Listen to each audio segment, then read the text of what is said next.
जी बच्चों, आज हमारा जो नेक्स्ट टॉपिक है वो है basic definitions. Basic definition basically chemistry की जो स्टार्ट होती है, वो सबसे पहले डेफिनेशन है बच्चों आपके पास मैटर। ठीक है, मैटर क्या होता है?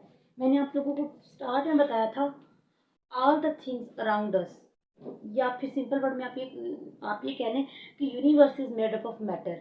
हमारे इर्द गिर्द जितनी भी चीज़ें हैं, इंक्लूडिंग अस, हमारे समेत, ये सारा कुछ मैटर है। ठीक है, तो अगर हमने मैटर को डिफाइन करना हो, बेसिकली मैटर है क्या, तो हम इसकी क्या प्रॉपर्टीज, ऐसी इसकी कौन सी प्रॉपर्टी है जिसकी बेस पे हम तमाम तरह का मैटर जो है उसको डिस्क्राइब कर सकते हैं। तो वो कहते हैं कि anything that have mass, anything that have mass and occupies space। कोई भी चीज़ जिसका कुछ ना कुछ मैस भी हो और वो स्पेस को ऑक्यूपाई करती हो, यानी कि वो कुछ ना कुछ जगह को घेरती हो, तो हम उसको मैटर कहते हैं। अच्छा बच्चों, यहाँ पे मैं बच्चों से अक्सर क्वेश्चन करती हूँ कि एग्जांपल दें मुझे मैटर की। क्लासरूम्स में से तो बच्चे देते हैं एग्जांपल, चेयर, टेबल, आप, मैं, हम, और बहुत सारा कुछ बताते हैं। अच्छा, मैं उनसे कहती हूँ is air is also matter, क्या एयर भी मैटर है? तो बच्चे सोच में पड़ जाते हैं क्या एयर भी मैटर है? तो कुछ बच्चे ना में जवाब दे देते हैं। क्यों? क्योंकि बच्चों को ये नहीं समझ आ रही होती कि हवा तो नज़र ही नहीं आती है, नज़र नहीं आ रही है तो इट्स मीन्स कि वो मैटर नहीं है। हालांकि ऐसा नहीं है। आपको पता होना चाहिए हमारे पास मैटर की बेसिकली कितनी स्टेट्स हैं। मैटर की 3 फिजिकल स्टेट्स होती हैं। ठीक है, solid, liquid and gas. Solid, liquid and gas. तो गैस भी तो स्टेट ऑफ मैटर है ना। हवा हमें बेशक नज़र नहीं आ रही होती, बट हमारे इर्द गिर्द होती है, हमें फील हो रही होती है। सो एयर भी आपके पास क्या है? मैटर ही है। तो बच्चों, आप आई होप सो कि आप लोगों को मैटर क्लियर हो गया होगा। इसके बाद बच्चों हम लोग चलते हैं इसकी टाइप्स पे। मैटर की हमारे पास 2 टाइप्स होती हैं। मैटर के टाइप में सबसे पहले हमारे पास क्या होता है? सब्सटेंस। एंड दूसरी टाइप है आपके पास बच्चों मिक्सचर। अब सब्सटेंस और मिक्सचर क्या होता है आपको मैं बताऊं। जो NaCl है, सॉल्ट आप लोग यूज करते हैं, घरों में यूज करते हैं ना, साल्ट सारे बच्चे यूज करते हैं। वाटर, पानी पीते हैं, ठीक है ना। साल्ट का फार्मूला होता है NaCl। इसके अलावा आपके पास एयर की अगर मैं बात करूं, एयर में डिफरेंट गैसेस शामिल है। ऑक्सीजन गैस है, हाइड्रोजन है, ठीक है ना। ये ट्रेसेस में एयर पोल्यूटेंट के तौर पर पाई जाती है, और नाइट्रोजन है। इसके अलावा और बहुत सारी गैसेस मौजूद हैं। तो अल्लाह ताला ने हमारे ईद की जितनी भी चीज़ें बनाई हैं, इनमें से कुछ चीज़ें कुदरती तौर पे क्या है, जो है वो मिक्सचर्स हैं, और कुछ चीज़ें कुदरती तौर पे क्या है, सब्सटेंस है। मैं बताती हूँ कैसे। अगर अब हम बात करें साल्ट की, तो साल्ट में 2 चीज़ें आप लोगों को नज़र आ रही हैं। साल्ट में एक सोडियम नज़र आ रहा है आप लोगों को, और एक क्लोरीन नज़र आ रहा है। यानी कि आपके पास सोडियम Na प्लस Cl2, जब ये मिलेंगे आपके पास तो बनेगा NaCl।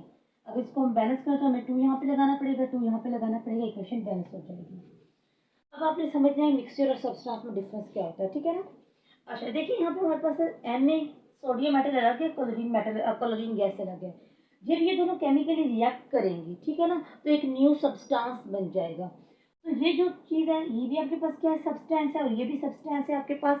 और जो ये नया कंपाउंड बना है, ये भी सब्सटेंस है। अच्छा, अब इधर आ जाए आप लोग एयर पे। एयर में क्या आपके पास ऑक्सीजन गैस है, प्लस नाइट्रोजन गैस है, प्लस कार्बन डाइऑक्साइड गैस है, ठीक है ना। और एज अ रिजल्ट क्या बन रही है आप लोगों के पास? एयर बन रही है। यहाँ पे कोई केमिकल रिएक्शन नहीं हुआ, आप जब चाहें एयर में से इन गैसेस को अलग कर लें, ठीक होगी बात। Oxygen, nitrogen and carbon dioxide gases हैं, इकट्ठे हो गए एयर में, कोई केमिकल रिएक्शन नहीं हुआ, ठीक है ना। तो ये बन गया आपके पास एयर। जब चाहे फिजिकल तरीके से आप लोग इनको अलग कर सकते हैं। तो जब कोई भी जब काफ़ी सारी जो सब्सटेंसेस है, कोई भी चीज़ें नहीं, जब काफ़ी सारी सब्सटेंसेस इकट्ठी हो जाएं और उनके दरमियान में कोई केमिकल रिएक्शन ना हो, तो as a result of this process जो आपके पास चीज़ नहीं आती है, उसको हम लोग बोलते हैं मिक्सचर। और जब 2 सब्सटेंसेस, ये भी आपके पास सब्सटेंस है ना, 2 सब्सटेंसेस, जब 2 सब्सटेंसेस इस तरीके से इकट्ठी हों कि उनके दरमियान में केमिकल रिएक्शन हो जाए, तो उसके नतीजे में बनने वाली जो नई चीज़ होती है वो भी सब्सटेंस होती है। यानी कि Na और Cl2 मिक्स हुए, मिले आपस में, ठीक है, केमिकल रिएक्शन हुआ, NaCl बना, ये भी सब्सटेंस है। और यहाँ पे आपके पास ऑक्सीजन, हाइड्रोजन और कार्बन डाइऑक्साइड गैसेस मिल रही हैं, लेकिन कोई केमिकल रिएक्शन नहीं हो रहा, ठीक है ना, फिजिकल मिक्सिंग हो रही है, तो ये आपके पास क्या है, मिक्सचर है। Is that clear? मतलब हमारे पास तीन तरह की चीज़ें पाई जाती हैं। दो तरह की चीज़ें आपके पास सब्सटेंसेस और तीसरी तरह की चीज़ आपके पास मिक्सचर है। तो चलो आगे हम लोग इसको डिफाइन करते हैं। सब्सटेंस को अगर हम लोग डिफाइन करें तो हम कैसे डिफाइन करेंगे? हम कहेंगे अ पीस ऑफ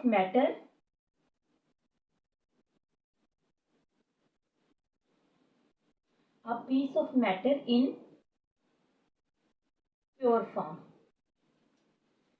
यानी कि अगर मादा की खालिस हालत की बात की जाए, जिस तरह के सोडियम है, ये खालिस है, क्लोरीन गैस खालिस हालत में है, NaCl भी एक खालिस हालत में मौजूद है, ठीक है ना। अगर हम मादा की खालिस तरीन हालत की बात करें, प्योर फॉर्म की बात करें, ठीक है, तो वो आपके पास क्या होगा, सब्सटेंस होगा।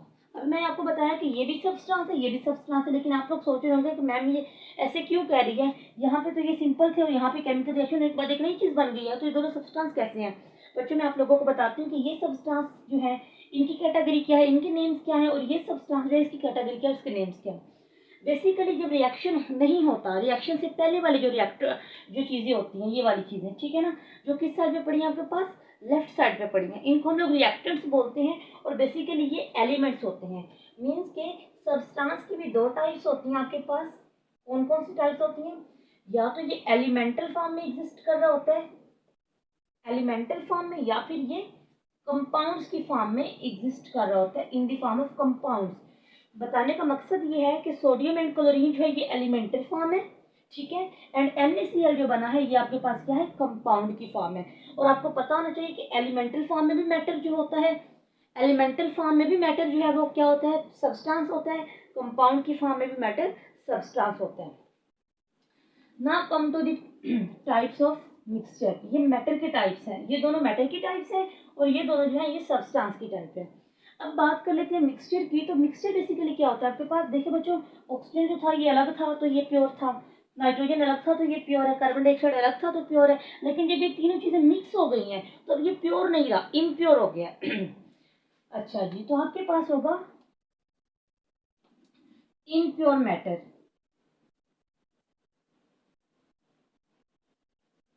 Impure matter is called mixture. यानी कि मैटर जब इम्प्योर हो जाता है तो वो मिक्सचर बन जाता है। अच्छा, आप लोगों को एक और मैं इंटरेस्टिंग बात बताने लगी हूँ। अगर दो एलिमेंटल फॉर्म में सब्सटेंसेस मिक्स हों, यानी कि उनके रिएक्शन हो, यानी कि दो एलिमेंटल फॉर्म में सब्सटेंसेस जो है वो केमिकल रिएक्शन करें, तो आपके पास क्या बनता है, एक न्यू सब्सटेंस बनता है जिसका नाम कंपाउंड है। अब अगर दो कंपाउंड मिक्स हो, फॉर एग्जाम्पल आपके पास है H2O प्लस आपके पास है NaCl, ठीक है। H2O मतलब वाटर, जो पानी पीते हैं आप लोग, NaCl मतलब नमक, साल्ट, ठीक है, ये वाटर है और प्लस क्या है, साल्ट। अब आपको पता है कि वाटर भी एक कंपाउंड है, सब्सटेंस है, NaCl भी एक कंपाउंड है यानी सब्सटेंस है। जब दो सब्सटेंसेस आपस में मिक्स होंगी तो क्या बनता है आप लोगों के पास, सोल्यूशन बनता है। सोल्यूशन भी तो मिक्सचर है ना, यानी कि नमक वाला पानी, पानी में नमक मिलाने तो नमक वाला पानी बन जाता है ना, तो नमक वाला पानी एक सोल्यूशन है। अब ये जो सोल्यूशन होता है आपके पास, इसका कोई फार्मूला नहीं है, बिकॉज ये क्या है आपके पास एक मिक्सचर है। जिस तरह आप लोगों के पास बच्चों सब्सटेंस के टाइप्स है ना, बिल्कुल वैसे ही मिक्सचर की भी टाइप्स है। मिक्सचर की भी आपके पास दो टाइप्स होती हैं। ये आपके पास होमो भी होता है, होमोजीनियस। ये मैं थोड़ी सी एग्जांपल रेज करने लगी हूँ, आप लोगों को आई समझ आ गई होगी। अच्छा बच्चों, होमोजीनियस एंड हेट्रोजीनियस। होमो का मतलब क्या होता है, होमो का मतलब होता है सेम, ठीक है। होमोजीनियस मिक्सचर्स ऐसे मिक्सचर्स को बोलते हैं जिनकी कंपोजिशन थ्रू आउट सेम होती है। समझ में आ रही बात? फॉर एग्जांपल आइसक्रीम की बात कर लें आप लोग, एयर की बात कर लें, इन सब की कंपोजिशन क्या होगी, हमेशा सिमिलर होगी। अच्छा, अगर हम लोग हेट्रोजीनियस की बात करें तो हेट्रो का मतलब ही होता है डिफरेंट। हेट्रो का मतलब क्या होता है बच्चों, डिफरेंट। जीनियस मतलब कंपोजिशन। तमाम मिक्सचर्स जिनकी कंपोजिशन डिफरेंट होती है, सेम नहीं होती, ठीक है ना, उनको हम लोग क्या बोलते हैं, उनको हम हेट्रोजीनियस मिक्सचर्स बोलते हैं। फॉर एग्जांपल मैं आपको अगर वुड की बात करूं, तो वुड में पानी भी होता है, सेलुलोज भी होता है और बहुत सारे कंपाउंड्स होते हैं, तो सबकी कंपोजिशन सेम नहीं होती ना। बिल्कुल वैसे जिस तरह रॉक्स की अगर बात की जाए, वहाँ पे आप लोगों को पता है रॉक्स में यानी कि जो ज़मीन होती है, मट्टी होती है, सॉइल वगैरह, उसमें एयर भी शामिल होती है, डिफरेंट गैसेज भी होते हैं, ठीक है ना, और सॉलिड पार्टिकल्स भी होते हैं। तो इस तरह के तमाम मिक्सचर्स को हम लोग क्या कहते हैं, हेट्रोजीनियस मिक्सचर्स, जिनके कॉम्पोजिशन सेम नहीं होती, और जिनकी कॉम्पोजिशन सेम होते हैं उनको हम लोग बोलते हैं होमोजीनियस मिक्सचर। सो बच्चों प्रैक्टिस रह गई, इंशाल्लाह ताला कल हम लोग डिस्कस करेंगे, बिकॉज आज वीडियो जो है वो काफ़ी लेंथी हो गया, 2 पार्ट्स में कर दिए। फिर भी चलिए अपना ख्याल रखिएगा, अल्लाह हाफिज़।